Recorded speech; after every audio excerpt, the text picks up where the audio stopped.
On the 12th of October 1988, Melbourne would be rocked by the news of a vicious double shooting. It was cold-blooded, it was planned, it was an execution. The victims were two innocent police officers investigating an abandoned car. I just sat in the back of the ambulance and just cried and thought, this is pointless. I'm not guilty of these charges. The investigation into the shootings would uncover a tale of revenge. She kept saying, help, help, McLaren, help, help, help me. Violence and deceit. My husband's in it. They believed that the police were out to get them, and they decided then and there that it was going to be 2 for 1. For every criminal that was killed, they'd kill 2 police. The brutal murders of 2 young police officers on Wall Street were crimes that shook Australia.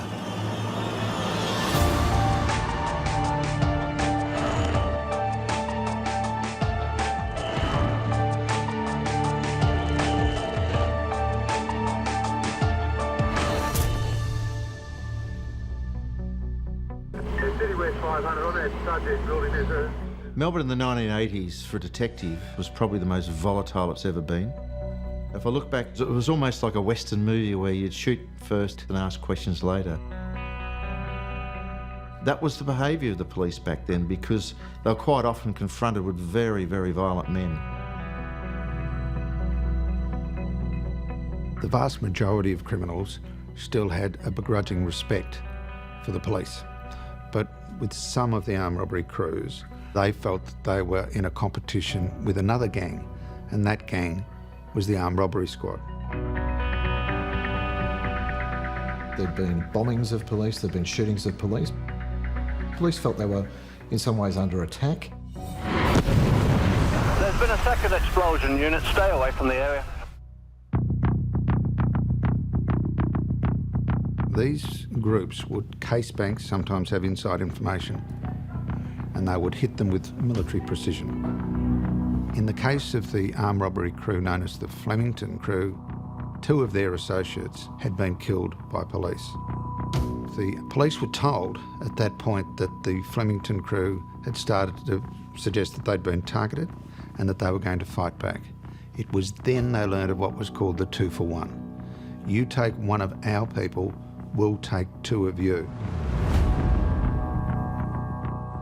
It was in this brooding and volatile atmosphere that the seeds were sown for one of the most tragic incidents ever to befall the Victoria Police.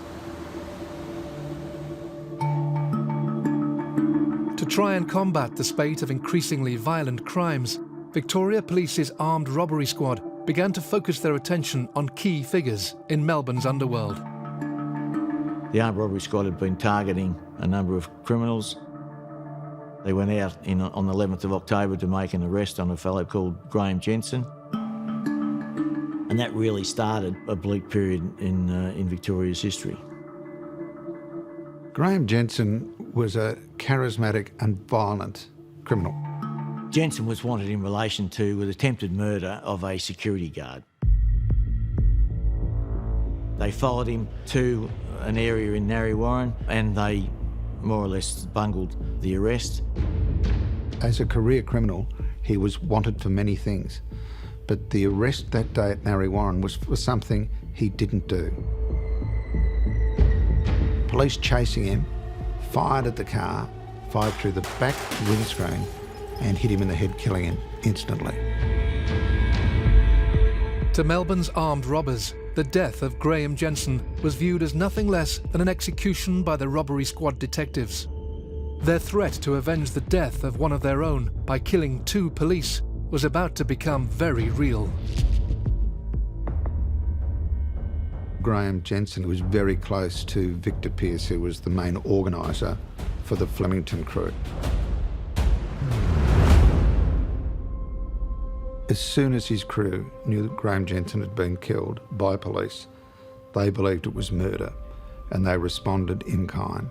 There was grief and there was anger, and very quickly they started to plan revenge. Later that evening, there was a gathering of all of his friends in this apartment in Brunswick, And the flat was owned by Victor Pearce's sister. A number of his friends turned up there and were getting the news that Graham had been shot dead. They were putting together a piece of their puzzle. Of course, crooks' puzzles aren't necessarily always correct. They believed that the police were out to get them, and they decided then and there that it was going to be 2 for 1. For every criminal that was killed, they'd kill 2 police.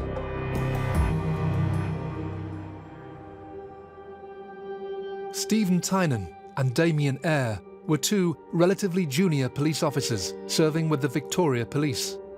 Tynan was 22 and had joined the force 3 years earlier. Constable Damian Eyre. 20-year-old Damian Eyre came from a police family and had served for less than 12 months. Damian grew up wanting to be a policeman. Nothing else. Wanted to join the police force. Spent most of his kid days at the police station, belting on the old Olivetti typewriters. Got a collection of police journals and was just crazy about wanting to be a policeman. Steve really enjoyed his job. I think helping people, working with the community. I said to him, well, as long as you have compassion, Steve, you'll be right. And he did. He was very compassionate.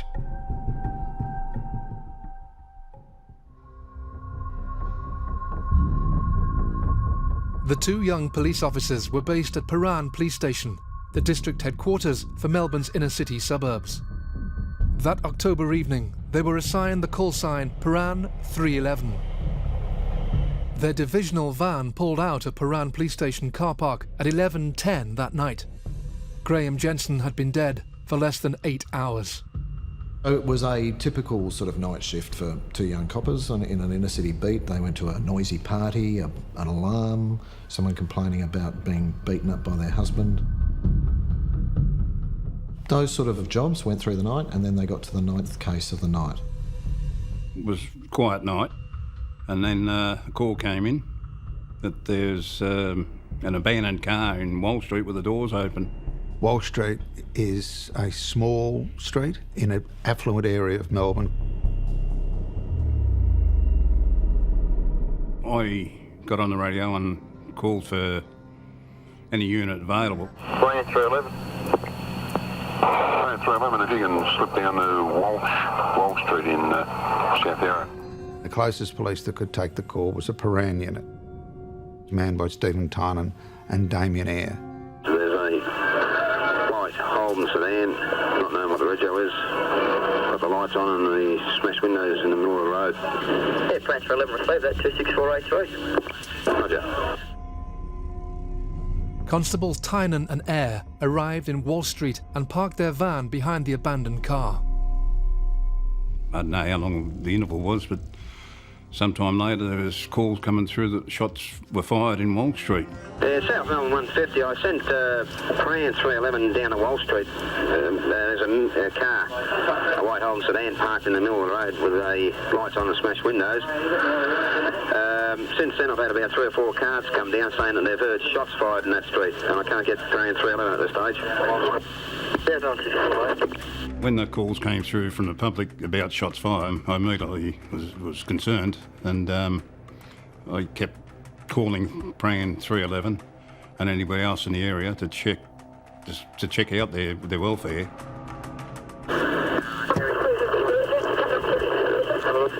Unit calling?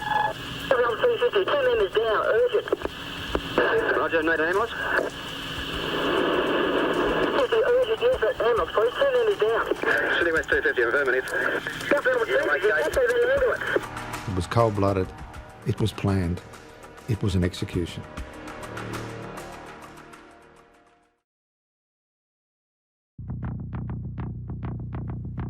As the 1980s drew to a close, Melbourne was in the grip of a bloody war that was raging between Victoria Police's armed robbery squad and a group of organised and heavily armed bank robbers. Tragically, on the 12th of October 1988, 2 young police officers found themselves caught up right in the middle of the conflict. At 4:39 a.m, Constable Stephen Tynan and Damian Eyre responded to reports of an abandoned car in Wall Street, South Yarra. This is such a routine matter. Go and have a look at a running sheet on any divisional van and you'll see dozens of these sort of events. Nondescript, routine. That's what made it so terrifying. They were junior police, but no police officer going to that scene, they could be 30-year veterans, would have suspected anything. A car in the middle of the road, abandoned. It happens every day. But this day, it was an ambush, and this day, it was cold-blooded murder. They pulled up behind the stolen car. Damian went to the registration label on the passenger side, wrote down the registration number and the expiry date. One got into the front seat and was looking at where the car had been jimmied to start it, and the other, his colleague squatted on the road beside him, talking to him by the open front door. The offenders walked out of under a block of flats. Stephen Tynan was shot close range to the head with a shotgun. Damian Eyre was shot across the back. He turned and struggled with the offender with the shotgun. The shotgun went off. He hit a wall in a house adjacent on the second story. His revolver was then taken from his holster and he was shot once through the head, close range.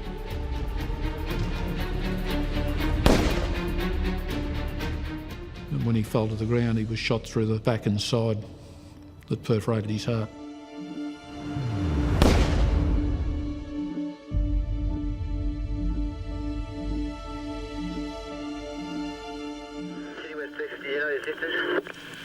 City West 250, affirmative. Yeah, we're getting one now.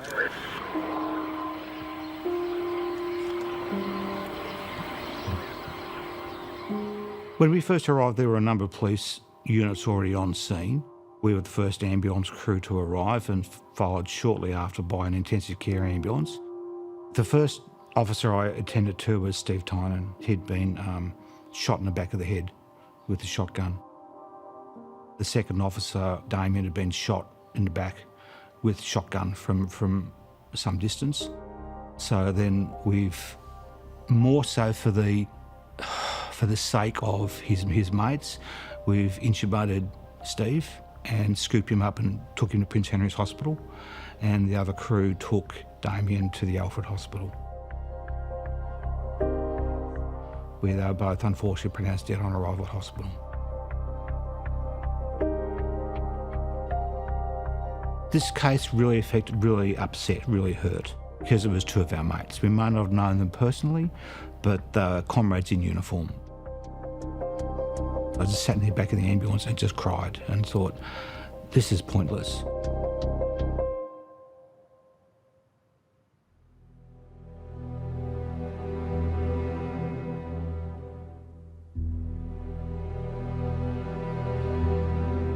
Now, while police had to keep an open mind, straight away, the first and the strongest theory was this is a payback for what happened just 12 hours earlier.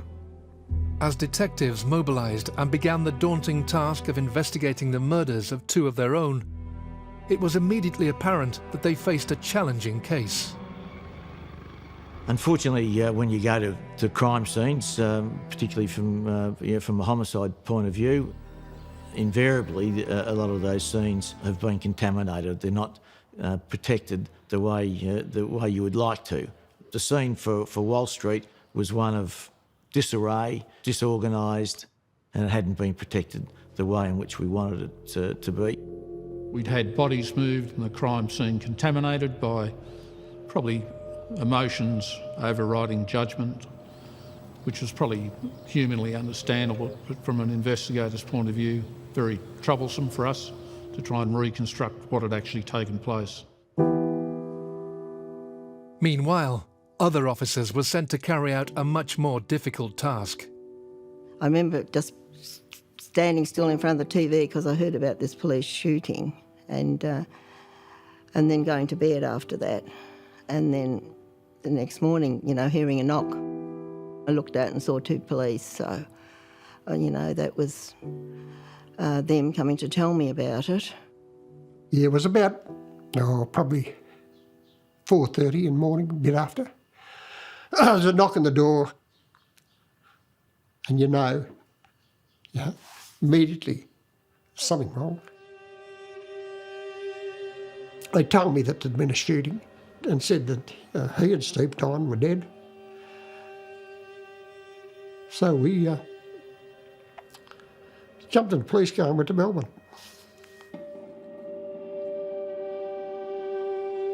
Went to Paran and they were marvellous.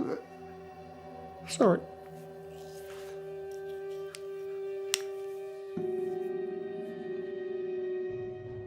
I think it was a couple of days later that I just decided I have to say the words because I've got to acknowledge it. I knew I just had to acknowledge it.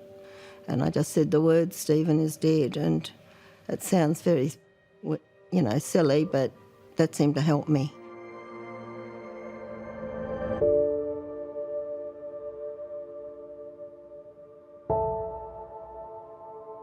As the task force, now named Ty-Eyre, in memory of the fallen officers, began to assemble, they were well aware of the pressures they were under.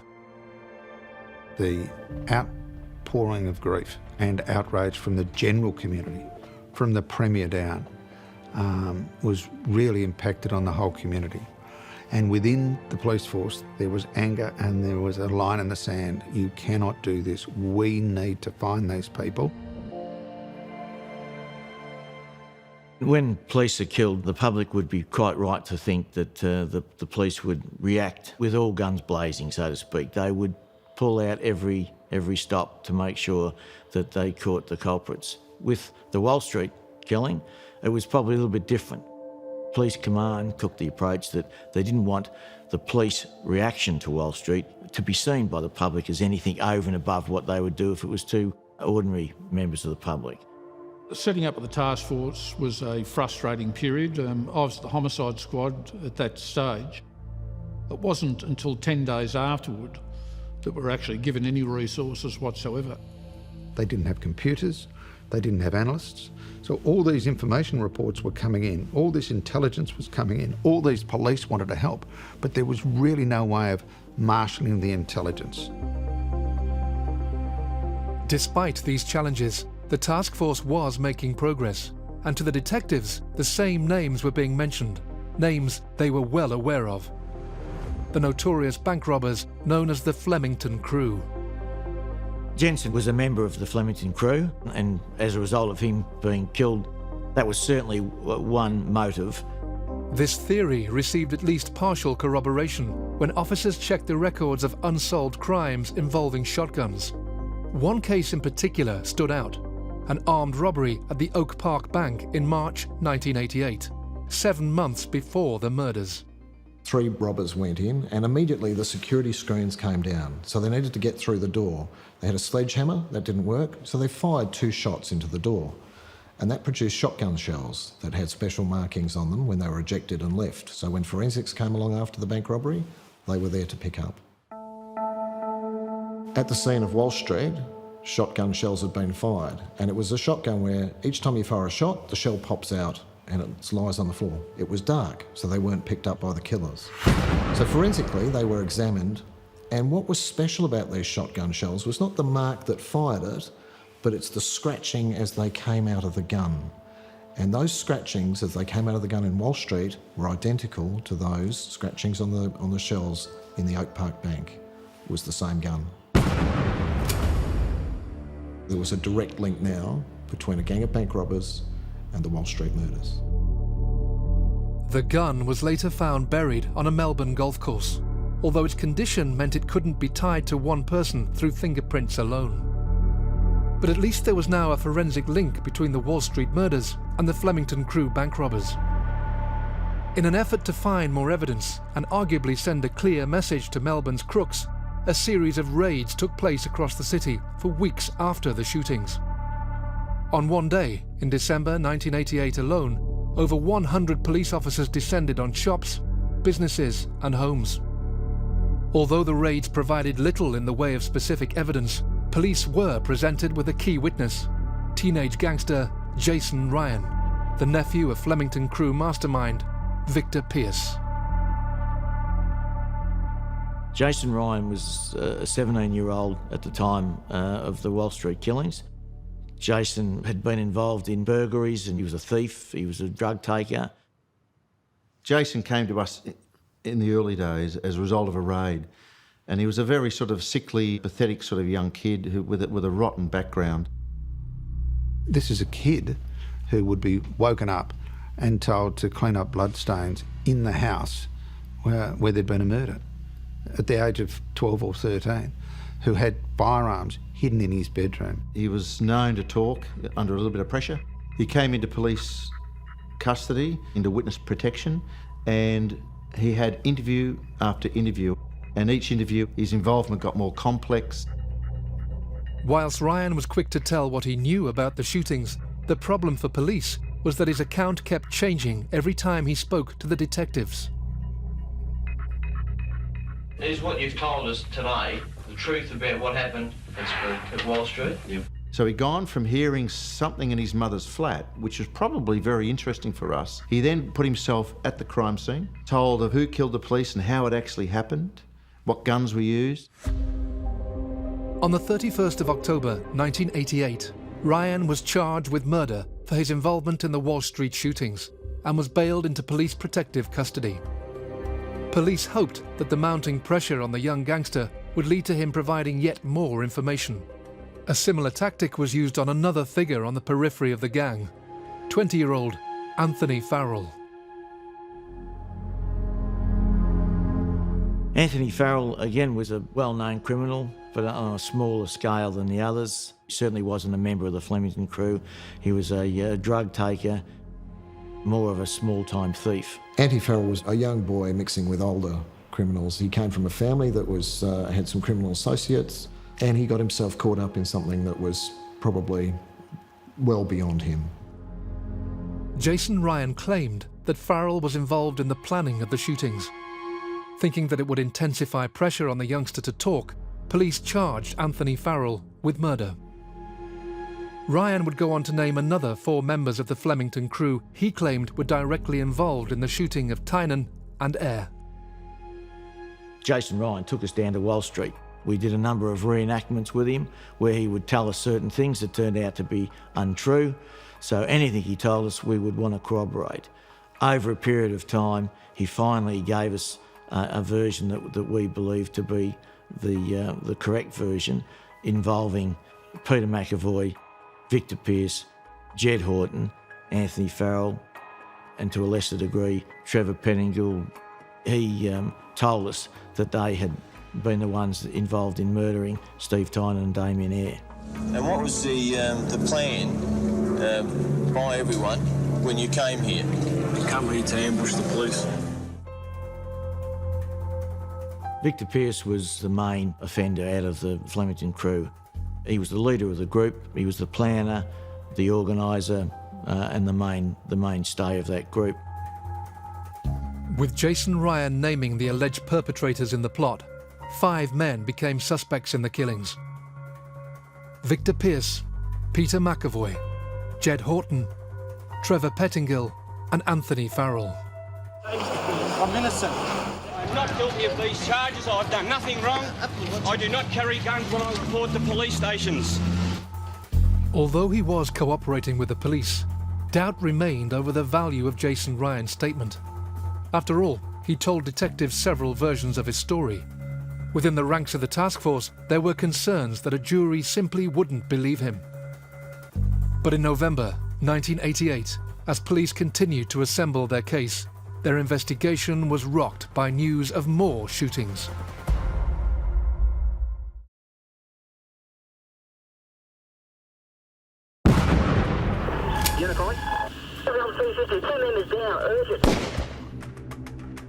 With Melbourne still reeling from the brutal murders of 2 young police officers on Wall Street in October 1988, the task force formed to identify the killers were desperate to find the missing pieces of the puzzle that would lead to convictions. 5 men, Victor Pearce, Peter McAvoy, Anthony Farrell, Trevor Pettingill, and Jed Horton, were the prime suspects in the murders. Horton was a violent bank robber, and police were convinced he had a major role in the murders. But he had disappeared. When police tracked him down to a caravan park a month after the shootings, they moved in to arrest him.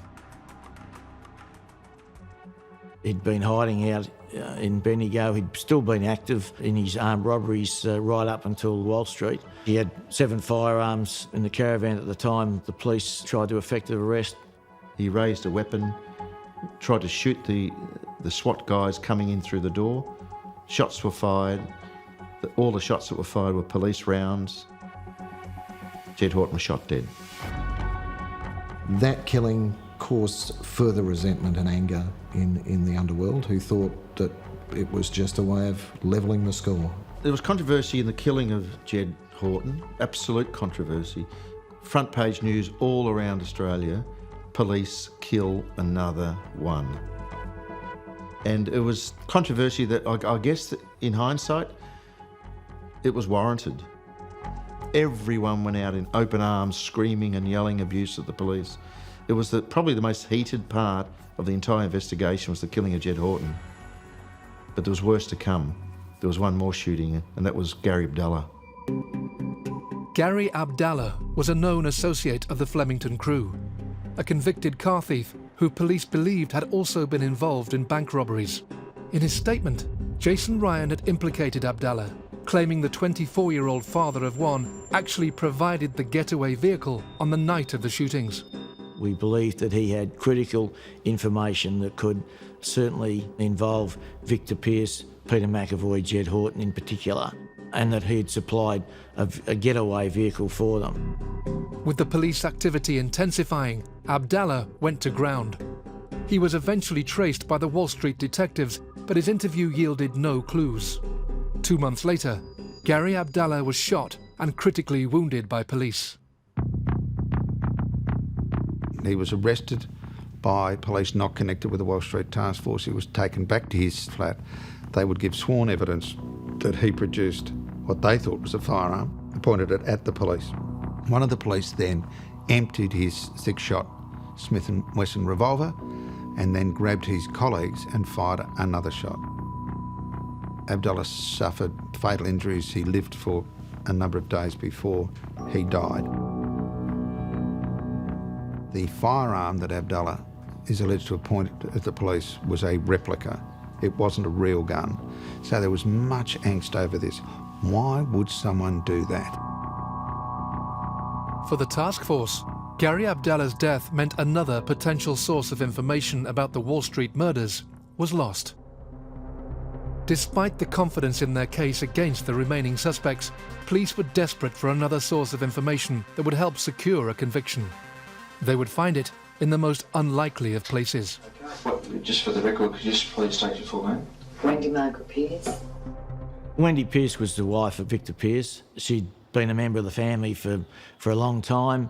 She was certainly an avid supporter of the Flemington crew. She certainly assisted in the preparation of many of their offences. She enjoyed the spoils of what they did.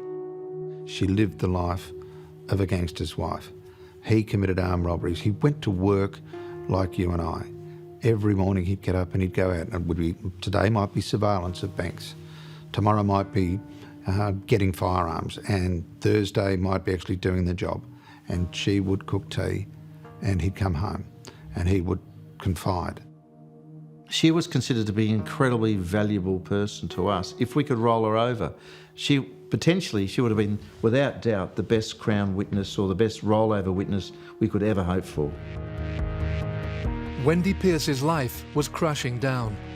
Her husband Victor was now one of the prime suspects in the Wall Street murder case, and he was facing years in prison for other armed robbery offences.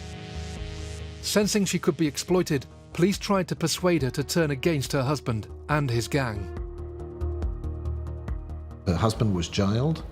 She found it really hard to live by herself. Police started raiding her house again and again and again. She got into a fight and spent 10 weeks into jail. Her husband was locked up. Her house had been taken by police, and she was very vulnerable. And at that point, police started talking to her. That no one's forced you to No, I'm here on my own freedom. Come with us. Yes. Wendy Pearce made the approach to the task force. She was prepared to talk and did tell exactly what happened the night of Graham Jensen, the discussions, the reaction by Victor and other criminals that she was aware of to the news that Graham had been killed. She was aware of the discussions in regard to the payback.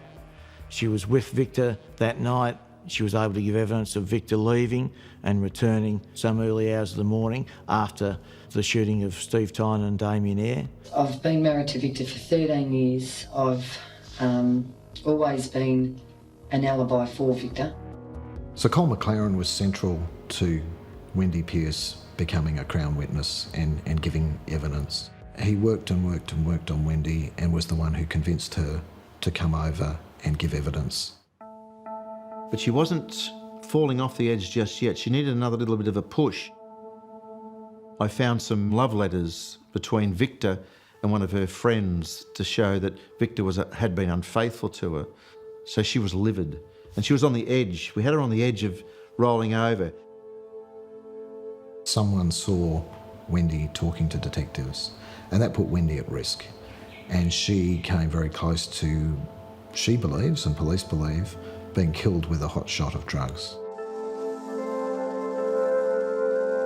I rang Wendy and she answered the phone and she's all blurry and she just kept saying, "Help, help, McLaren, help, help, help me." Straight away I knew we had trouble, and then the phone went dead. I told my boss, David Sprague. He flew over there with other detectives and an ambulance. She was found with remnants of a syringe and she was under the influence of high potent heroin. Police managed to get her before she died and started to put her into witness protection and talk about her giving evidence against her family, her husband's friends. And at a point in that journey, she made a decision to turn and to talk. Finally, she made a statement of 31 pages where she actually identified Victor as the main perpetrator of Wall Street. She became the star witness. I made that statement because I was scared, because if I didn't, Victor would kill me. He would have killed me. So what are you saying? You lied and you supplied Victor George Pearce with an alibi that night when in actual fact the truth is different. Yeah. She told this vivid story about how her husband, how Victor, had said he was going to kill 2 cops because of Jensen. Right. What is the truth? The truth is, Victor did get out of bed that night. He did leave the motel. I heard him go, and I heard him come back. She said that Victor had gone out that night, later returned and was cold, and I think there was some evidence she gave that he'd said that he'd whacked the jacks. Victor got up, and I said, where are you going? He said, I'm going to make macaroni cheese to knock the jacks and kill Graham. Which is our young boys, of course, Tynan and Eyre. So she was incredibly valuable to us. She was, unlike Jason Ryan, our ticket to success on this. We had to preserve her, we had to look after her and make sure we held on to her all the way to the trial. We had the wife of one of the key killers here who was telling us the facts. By July 1990, police had amassed enough evidence to charge 4 men with the Wall Street killings. Peter McAvoy, Victor Pearce, Trevor Pettingill and Anthony Farrell would face justice in court. Confident that in Wendy Pearce the task force had a witness that would make for a cast-iron case, the police began preparing for the trial in Melbourne's Supreme Court.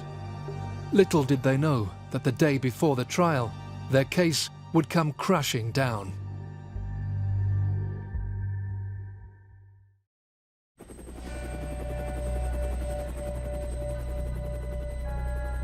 The Ty-Eyre task force had been assembled in the wake of the cold-blooded shooting of 2 young police officers, Constable Stephen Tynan and Damian Eyre. As 1990 came to an end, and with court proceedings looming, the detectives on the task force were about to find out if almost 2 years of hard work had been worth it. We had a good, strong prosecution case, but you can never tell until till the trial exactly what's going to happen. So we never got ahead of ourselves. The case largely relied on evidence from two key individuals who had given statements to the police. The first, Jason Ryan, was a young gangster who told police various versions of what he thought happened on the night of the killings. He had initially been charged with murder, but those charges were withdrawn 10 weeks before the committal hearing. There was a real concern within the task force about how the young criminal would be viewed by a jury. The second crucial witness was Wendy Pearce, the wife of Victor Pearce, the man police believed was the leader of the gang responsible for the killings. When Wendy first started talking to police, before she really spilled the beans, police worked deliberately to butter her up, to be nice to her. They gave her nice hotels, they looked after her, they treated her, spoiled her a bit. They went on boat trips, yacht trips out on the bay. It was a really nice life. Wendy liked it. She actually became very affectionate with at least one of the police. And she felt like very special. But ultimately, with witness protection in those days, it's not Acapulco where you end up. It's public housing in a pretty dreary sort of life. And I don't think Wendy was really looking forward to being yesterday's flavour of the month. Meanwhile, Victor and the family, through third parties, were just getting to her all the time saying, it's okay, you can come back. She wasn't under constant surveillance, she wasn't under constant care by the police. The police gave her far too much latitude. So she was able to make calls, she was able to go visiting people, have people visit her. She gave evidence at the committal and she starred. She went straight through it. She stuck to her story. The police were really confident. And then comes the pre-trial argument. She gets up and says it's all a lie. Victor didn't do it.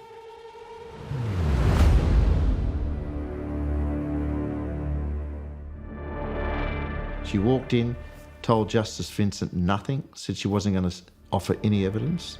My husband's in it, and that's all I've got to say, okay? And it was all over. It was devastating.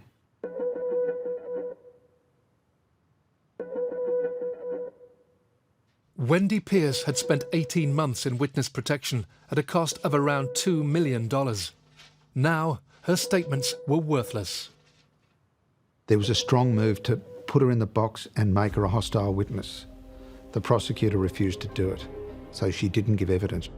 I don't know why Wendy essentially turned the way she did. I suspect someone got a message to her from her husband saying that she'd been forgiven, and she accepted that. And certainly after the case, they got back together.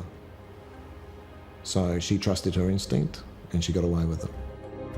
Whatever the reason for Wendy Pearce's change of heart, the Crown's case was fatally compromised. Without Wendy Pearce, we had nothing but a lying, conniving Jason Ryan. Without her testimony, and with Jason Ryan's evidence being found to be at least flawed, the case was wounded. All that work, 2.5 years of absolute solid work, down the drain because we mishandled the most important witness we could have ever hoped for.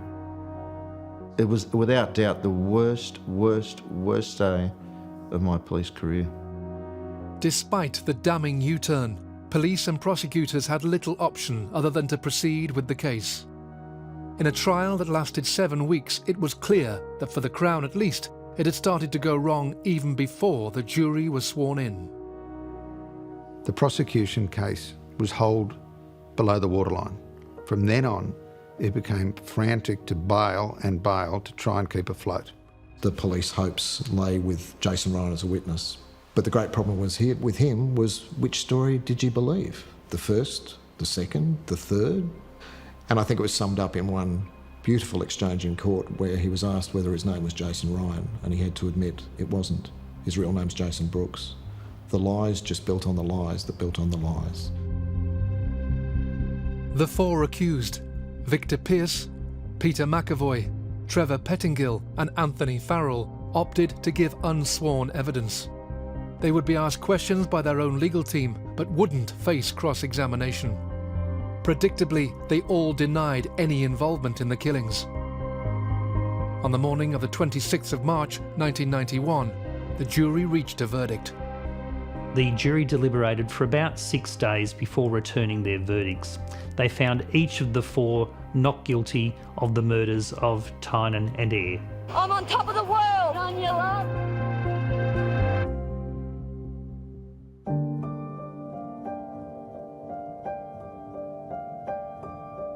When I heard that those 4 persons had been acquitted of that murder, I was very, very pissed off.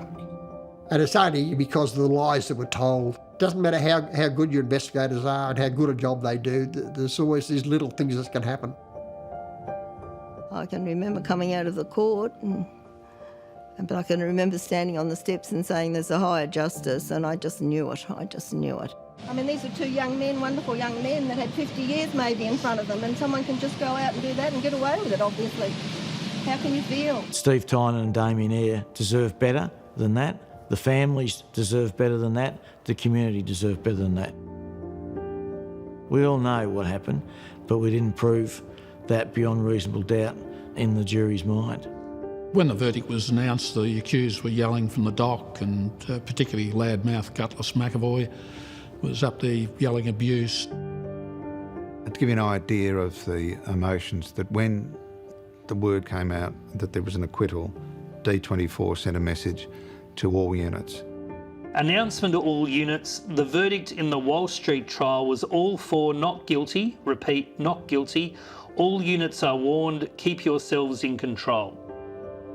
They never found them innocent, they just found them not guilty. It meant in their minds there wasn't sufficient evidence to find them guilty.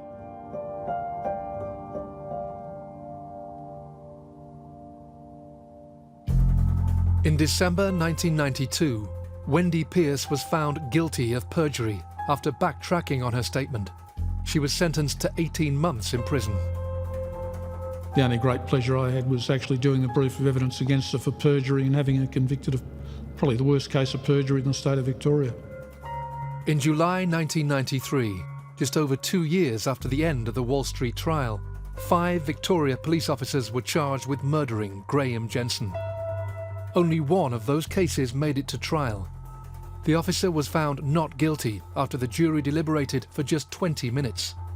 But for another character in the Wall Street story, fate had a different outcome in store. On the 1st of May 2002, police responded to reports of a shooting on Bay Street in Port Melbourne.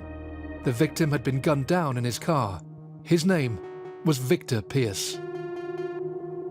If there is such a thing as karma, it certainly caught up with Victor Pearce, because he was murdered sitting in a Commodore, ambushed. It was believed he'd been the murderer of a mafia drug dealer, which was in fact incorrect. He hadn't done that murder at all, but was murdered in reprisal for that murder. So, lived by the sword, died by the sword. It was probably a just and fair outcome for him. Following Pearce's death, his wife Wendy made a startling admission to journalist John Sylvester, where she once again changed her story. In 2005, she claimed that her husband Victor had been involved in the murders. She said Victor Pearce was the organiser, and she implicated the others who'd been acquitted as the co-offenders. Wendy Pearce alleged the Wall Street killers were her husband Victor, Peter McAvoy, and Jed Horton, who was later shot by the police. She also claimed Gary Abdalla was the person who stole the car that was abandoned in Wall Street. Of course, her allegations remain just that. Peter McAvoy lives in New South Wales, and his not guilty verdict stands. For the families of the fallen officers, Wendy Pearce's allegations were of little comfort. They still feel only a coroner's inquest would satisfy their need for answers. There's nothing on the government records to say how they were killed, because there's been no inquest. So there's nothing there. There's just 2 members of the police force shot dead in Wall Street. And I know who done it. And I want an answer. "30 years after the murders of Stephen Tynan and Damian Eyre, the shots fired on Wall Street in October 1988 still echo throughout the entire police force. I think the names Tynan to Victorian policemen mean it could be me. Wall Street is a stain on the history of the Victoria Police. Not only was it a reprehensible ambush of 2 police, but ultimately there was no conviction, so 4 people got away with murder. Wall Street was one of the worst crimes Australia's ever had, no doubt. It was also probably one that left more scars internally than externally. The criminal world just marched on, got over it. Within the police department, we still have scars, we still have wounds that still fester. Sadly, this story is always remembered about the squabbles between the armed robbery squad and the underworld. And that's not right. It should be all about the loss of 2 young boys, the loss of innocence, the loss of Constables Stephen Tynan and Damian Eyre. Let's spare a thought for them.